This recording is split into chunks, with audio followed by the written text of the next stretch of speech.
राजनीतिक दलों की अपनी एक परिभाषा होती है, अपने एक संगठन के साथ अपना एक डिसिप्लिन, अनुशासन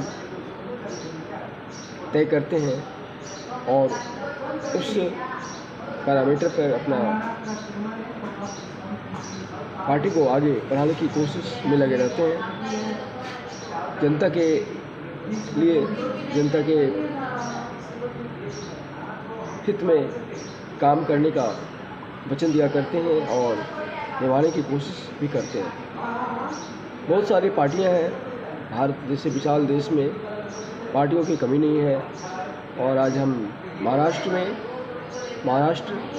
नवनिर्माण सेना की बात कर रहे हैं। महाराष्ट्र नवनिर्माण सेना के मुखिया यानी उनके जो राष्ट्रीय अध्यक्ष हैं राज ठाकरे साहब हैं। और राज ठाकरे साहब बाला साहब ठाकरे के समय से राजनीति में काफ़ी बड़ी हस्ती है, दबदबा है और बाला साहब का आशीर्वाद भी उनके ऊपर था और उद्धव साहब का भी प्यार उनके साथ है। लेकिन राजनीतिक में अपना एक मकसद होता है, अपना एक सोच होती है और उस सोच के साथ आगे लोग बढ़ते हैं। रिश्ते नाते सब धरे रह जाते हैं और जो एक सोच होती है वो जनता के लिए समर्पित होती है। राज साहब ठाकरे ने आज ऐलाने जंग आप कह सकते हैं। राजनीतिक अखाड़े में जब चुनाव होता है तो वो एक जंग से कम नहीं होती है और प्यार, मोहब्बत और जंग में सब जायज़ होता है। राज साहब ठाकरे ने आज घोषणा की है मन से, महाराष्ट्र नवनिर्माण सेना आगामी विधानसभा चुनाव लड़ेगी और जनता से अपील की है कि जनता उनका साथ दे, उनके उम्मीदवारों को जिताएं। आप जानते हैं कि महाराष्ट्र नवनिर्माण सेना चुनाव लड़ेगी, जनता के सहयोग से जीतेगी। जैसे हर एक पार्टी जनता के सहयोग से ही जीतती है, जनता के लिए जीतती है, जनता के द्वारा ही जीतती है और जनता को जिस पर विश्वास होता है उस उम्मीदवार को ही जिताया जाता है। राज साहब ठाकरे ने भी मैदान में उतरने का ऐलान कर दिया है, अपने उम्मीदवारों को, कार्यकर्ताओं को आह्वान किया है आगामी विधानसभा चुनाव के लिए तैयार रहें और ये चुनाव का परिणाम जो भी हो, उद्धव ठाकरे जो शिवसेना गुट के हैं मुखिया और असली शिवसेना के प्रमुख कहलाते हैं। साथ में शिंदे साहब का भी अपना एक शिवसेना है जिसे निर्वाचन आयोग ने मान्यता दी है और निर्वाचन आयोग के मान्यता के अनुसार असली शिवसेना शिंदे साहब जो यहाँ के मुख्यमंत्री हैं महाराष्ट्र के, वो खुद वो असली शिवसेना की मान्यता मानकर शिव सैनिकों को चुनाव के लिए आह्वान करते हैं। उद्धव साहब ने भी अपने शिव सैनिकों को चुनाव के लिए आह्वान किया है। देखना है, शिवसेना बहुत बड़ा पार्टी है, बहुत लोगों के बीच में उनकी पैठ है। भाजपा से कहीं ज़्यादा लोगों का विश्वास शिवसेना पर है और भाजपा भी शिवसेना के भरोसे ही मैदान में जंग लड़ती है चुनाव में। भाजपा का अपना अस्तित्व है लेकिन जितना शिवसेना का है लोगों के बीच में वो क्रेज आज भी नहीं है।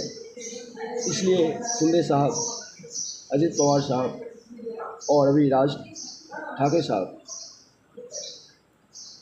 के भरोसे भाजपा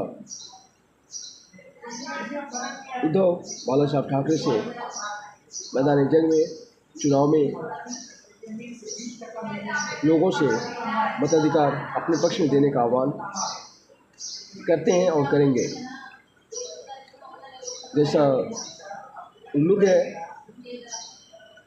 लोकसभा चुनाव में लोगों ने उद्धव ठाकरे पर, शिवसेना में ज़्यादा विश्वास उद्धव ठाकरे पर दिखाया। भाजपा का परिणाम सब जानते हैं, शिंदे साहब को जो परिणाम मिला वो भी सब जानते हैं, और अजित पवार साहब का भी परिणाम मालूम है। लेकिन कांग्रेस जिस तरह से नीचे से ऊपर आई, वो अपने आप में एक आश्चर्य की बात है, और लोगों का वापस कांग्रेस की तरफ मन बनाना, मोदी जी के लाख कहने के बावजूद भी राहुल गांधी पर विश्वास किया जाना, ये अपने आप में एक बहुत बड़ी जीत लोकसभा में है। शायद उसका असर अघाड़ी जो पार्टी है बाला साहब ठाकरे के, उद्धव ठाकरे जी का शिवसेना, शरद पवार जी का राष्ट्रीय कांग्रेस पार्टी और राष्ट्रवादी कांग्रेस पार्टी, और राहुल गांधी की कांग्रेस, तीनों एक साथ मिलकर भाजपा, शिवसेना के शिंदे साहब की पार्टी और अजित पवार की पार्टी के साथ, और चौथी पार्टी राज ठाकरे साहब की पार्टी होगी। जीतने के बाद राज ठाकरे साहब का निर्णय, जहाँ तक जनता को भी मालूम है और लोग भी जानते हैं, कि उनका पक्ष सरकार बनाने में या विपक्ष में जो भी होगा वो मोदी साहब के साथ होगा। मोदी जी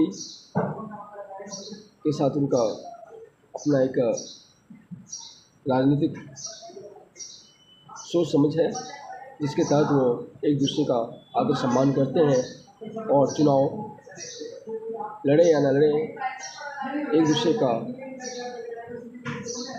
हक में मतदान करने का अपील भी जनता से क्या करते हैं।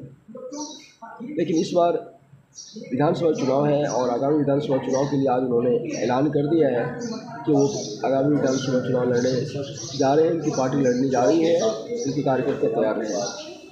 चलिए देखते हैं चुनाव की घोषणा कब होती है महाराष्ट्र में, और चुनाव घोषणा के साथ जनता किसके पक्ष में मतदान करती है और परिणाम क्या आता है।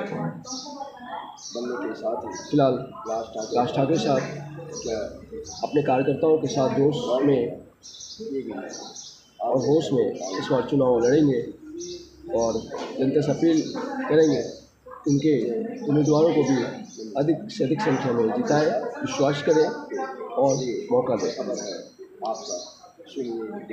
साथ में मैं जय महाराष्ट्र, जय भारत, वंदे मातरम।